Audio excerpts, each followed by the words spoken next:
Hi friends, మామిడి పండ్లు, అరటి పండ్లు లేదా అవకాడోలు కొన్నిసార్లు చాలా త్వరగా పాడైపోతూ ఉంటాయి. ప్రపంచవ్యాప్తంగా ప్రతి ఏడాది లక్షల టన్నుల పండ్లు, కూరగాయలు వినియోగదారుల దగ్గరకు చేరకముందే వృధా అవుతున్నాయి.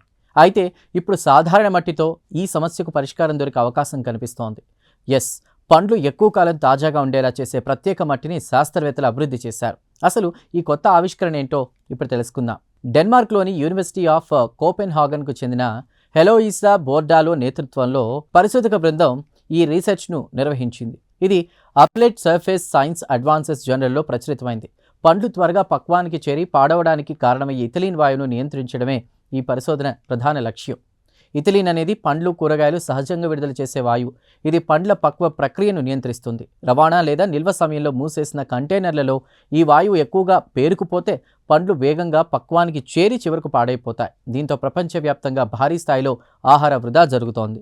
ఇక ఈ సమస్యకు పరిష్కారంగా పరిశోధకులు సాధారణ మట్టిపై ప్రయోగాలు చేశారు. మొదట సహజ రూపంలో ఉన్న మట్టి కొద్దిపాటి ఇథిలీన్ను మాత్రమే గ్రహించింది.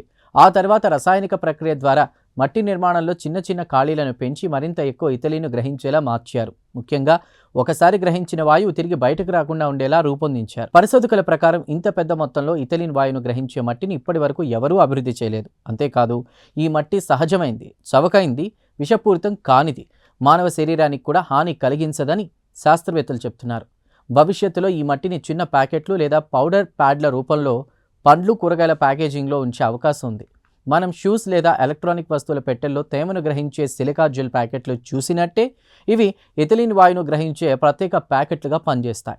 ఇక ఈ సాంకేతిక వల్ల ఆహార వృధా తగ్గడమే కాకుండా మరో ప్రయోజనం కూడా ఉంది. ప్రస్తుతం చాలా పండ్లు ముందుగానే కోస్తారు, ఎందుకంటే రవాణా సమయంలో అవి పాడవకుండా ఉండాలి కాబట్టి. అయితే ఈ కొత్త సాంకేతికత అందుబాటులోకి వస్తే పండ్లను మరింత ఆలస్యంగా, పూర్తిగా పక్వానికి చేరిన తర్వాత కోయొచ్చు. దీంతో వాటి రుచి, సువాసన కూడా మెరుగ్గా ఉండే అవకాశం ఉంది.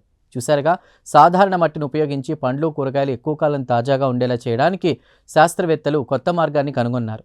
ఈ పరిశోధన ప్రకారం ఇథిలీన్ వాయువును గ్రహించే ప్రత్యేక మట్టి భవిష్యత్తులో ఆహార వృధాను గణనీయంగా తగ్గించడంలో కీలక పాత్ర పోషించవచ్చు. అంతేకాదు, వినియోగదారులకు మరింత రుచికరమైన, నాణ్యమైన పండ్లందించే అవకాశం కూడా ఉంది.